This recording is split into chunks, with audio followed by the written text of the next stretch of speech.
ಗುಜರಾತಿನ ಸೋಮೇಶ್ವರ ದೇವಾಲಯದಲ್ಲಿ ಒಂದು ಬಾಣಸ್ತಂಭ ಇದೆ.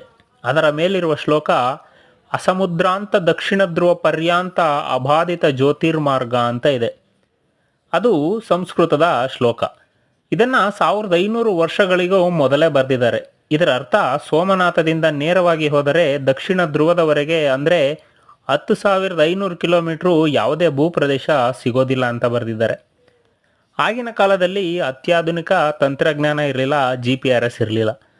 ಅದು ಹೇಗೆ ಅಷ್ಟು ನಿಖರವಾಗಿ ಹೇಳಿದ್ದಾರೆ ಅನ್ನೋದು ಇದುವರೆಗೂ ಗೊತ್ತಿಲ್ಲ. ಈಗಿನ ತಂತ್ರಜ್ಞಾನ ಬಳಸಿ ಸ್ಯಾಟಲೈಟ್ ಮುಖಾಂತರ ನೋಡಿದ್ರೆ ಭಾರತದ ಸೋಮನಾಥದಿಂದ ದಕ್ಷಿಣ ಧ್ರುವದ 10,500 ಕಿಲೋಮೀಟರ್ವರೆಗೂ ಯಾವುದೇ ಭೂಪ್ರದೇಶ ಸಿಗೋದಿಲ್ಲ. ಅಂದರೆ 1500 ವರ್ಷಗಳಿಗೂ ಮೊದಲೇ ಸಮುದ್ರ ಮಾರ್ಗದ ಬಗ್ಗೆ ನಮ್ಮ ಭಾರತೀಯರಿಗಿದ್ದ ಜ್ಞಾನ ಎಂಥದ್ದು. ಆದರೂ ನಾವು ಕಲಿಯೋದು ಮಾತ್ರ ಶಾಲೆಗಳಲ್ಲಿ ಭಾರತಕ್ಕೆ ಸಮುದ್ರ ಮಾರ್ಗವನ್ನು ಕಂಡಿಡಿದವನು ವಾಸ್ಕೋ ಡ ಗಾಮ ಅಂತಾನೆ.